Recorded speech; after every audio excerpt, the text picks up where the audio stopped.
Treating I as a constant, find f prime of x given f of x equals e to the x plus e to the negative ix over 2. Okay, so this question is actually pretty cool. So look at this, and you're like, all right, I guess there's probably some chain rules involved, and you just go for it. So you have I'll rewrite this, f of x equals e to the ix, and that's terrible x, over 2, plus e to the negative ix over 2. F prime of x would then just be e to the ix times I over 2 plus minus, I'll say plus, to the negative ix times negative I over 2. So the idea here was we did the chain rule. The derivative of e to the x is e to the x, but when you have e to the ix, you have to do e to the ix times the derivative of ix, which x goes away, and you're just left with I. In this case, I is the imaginary number. So we could factor out the I, and we would get e to the ix minus e to the negative ix over 2. And so, yep, it would be this one right there. Yes. Okay.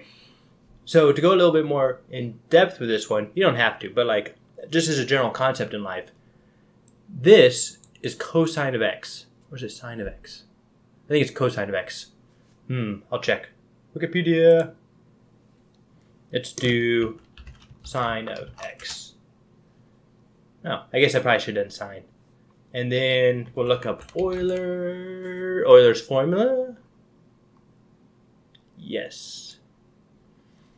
See through here. So Euler's formula idea is e to the ix equals cosine of x plus I sine of x.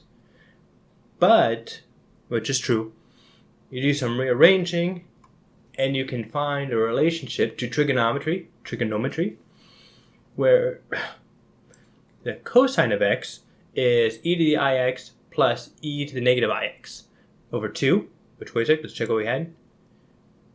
Yep, so that was cosine of x. And we know that, so this is cosine of x. And so the derivative with respect to x of cosine of x equals negative sine of x. So what we should have found when we took the derivative of that was this one right here.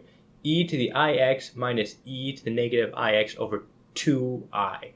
So we had an I in the top.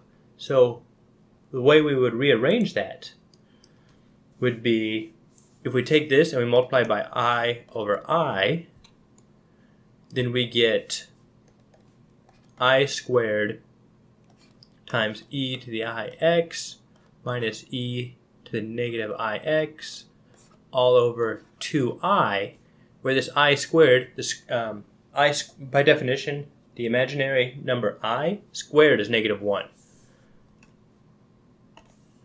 So this becomes negative 1, and then this is negative sine of x.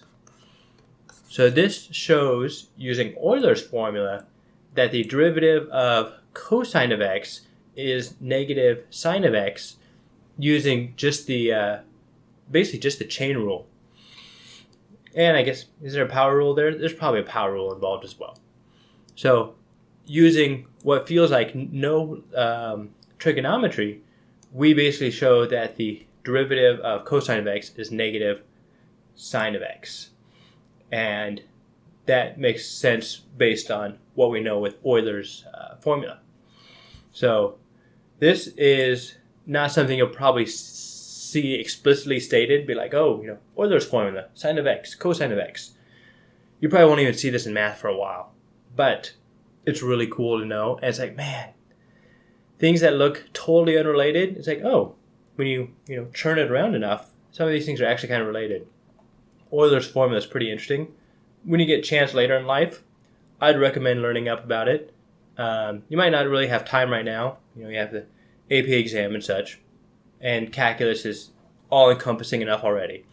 So focus on that. But, and when you're taking the test, you see something cool like this, you really should stop and be like, oh man, that's really cool. Because then you'll waste time and, be solving less problems. But since we're just practicing, it's good to kind of appreciate the flowers. That's it for this one. Enjoy. Take care. Thanks much.